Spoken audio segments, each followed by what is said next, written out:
بسم اللہ الرحمن الرحیم۔ تختی نمبر 4 جو بتائی وہ ترتیب مخارج کے اعتبار سے کیا عرض کیا؟ دوسرے ہمارے صاحب محترم قاری صحیح صاحب نور اللہ مرقدہ فرمایا کرتے تھے یہ ترتیب سعودی ہے۔ ترتیب سعود سواد سے اوپر چڑھنے کے معنی مخارج کی ترتیب استاد یوں فرماتے تھے کہ ایسے مخارج کی ترتیب شروع ہوتی ہے اور اس طریقے سے اوپر چڑھتی جاتی اور آخر میں ہونٹوں پہ آ کے ختم ہو جاتی ہے۔ ایسا ہے کہ نہیں؟ اچھا، یہ ترتیب سعودی کا مفہوم بتا دیں تو میں ترتیب سعودی کا مفہوم آج کل جو مخارج دانتوں کے نام ہو گئے، زبان کے نام بھی بتا دیے، تو اب مخارج کی تعداد کتنی ہے؟ 17۔ نورانی قاعدے میں جتنے حروف اس تختی کے اندر لکھے ہیں اس کے اعتبار سے 15 مخارج بیان کیے گئے ہیں۔ پہلا مخرج جوف دہن، آخری مخرج 17واں خیشوم کا، اس طرح 17 پورے ہو جاتے ہیں۔ تو آپ ترتیب کے اعتبار سے اگر اس کو قائم رکھیں تو پہلا مخرج آپ لکھ لیں جوف دہن، منہ کے اندر کا خالی حصہ، منہ کے اندر کا خالی حصہ جس سے حروف مدہ ادا ہوتے ہیں، جس سے جیسے بابو بی، یہ الف واو اور یا تینوں کی مثال آ گئی۔ ٹھیک ہے، بچوں کو سمجھانے کے لیے الف سے ساکن، الف سے پہلے زبر ہو، واو ساکن سے پہلے پیش ہو، یا ساکن سے پہلے زیر۔ مخرج نمبر 2، دوسرا مخرج حلق کا حصہ۔ اب یہاں اس ترتیب سے چلیں گے، حلق کا ایک حصہ وہ جو سینے کی طرف ہے، مخرج نمبر 2 کیا ہے؟ حلق کا وہ حصہ جو سینے کی طرف ہے، اس سے حمزہ بولے اور ہا ادا ہوتے ہیں۔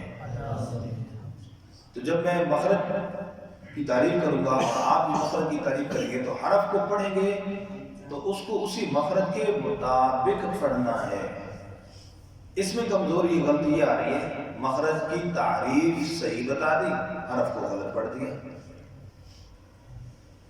مخارج یاد ہے جی فلاں سناؤ، مخرج صحیح سنائیں گے اور حرف غلط پڑھ لیں گے تو اس کا کیا کرے؟ علم اور عمل اور، تو آپ کا عمل علم کے مطابق ہونا چاہیے۔ تو کیسے ہوگا؟ جب تعریف یاد کی، تعریف یاد کرتے ہوئے جب حرف کا نام لینا ہے تو مخرج کے مطابق لینا ہے۔ ٹھیک جی، اقصی حلق، حلق کا وہ حصہ جو سینے کی طرف ہے، اس سے حمزہ بولیں اور ہا ادا ہوتے ہیں۔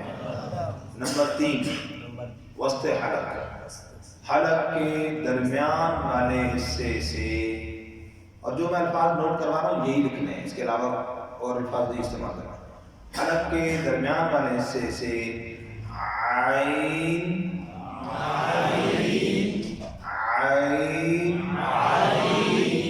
ہا ادا ہوتے ہیں۔ مخرج نمبر 4 ادنی حلق، حلق کا وہ حصہ جو منہ کی طرف ہے، اس سے غئی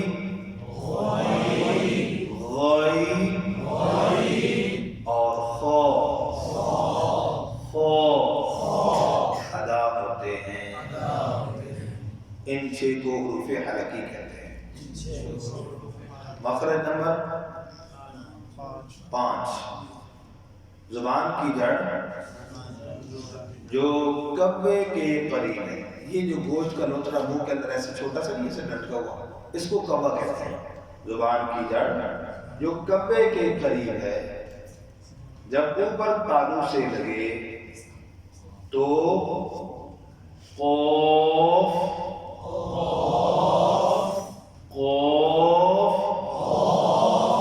ادا ہوتا ہے۔ مخرج نمبر 6 زبان کی جڑ، زبان کی جڑ، اس کو دیکھ رہے ہیں، زبان کی جڑ کوے سے یہ کیا ہے کوا، کوے سے ذرا نیچے منہ کی طرف ہٹ کر، کوے سے ذرا نیچے منہ کی طرف ہٹ کر، جب اوپر تالو سے لگے تو کاف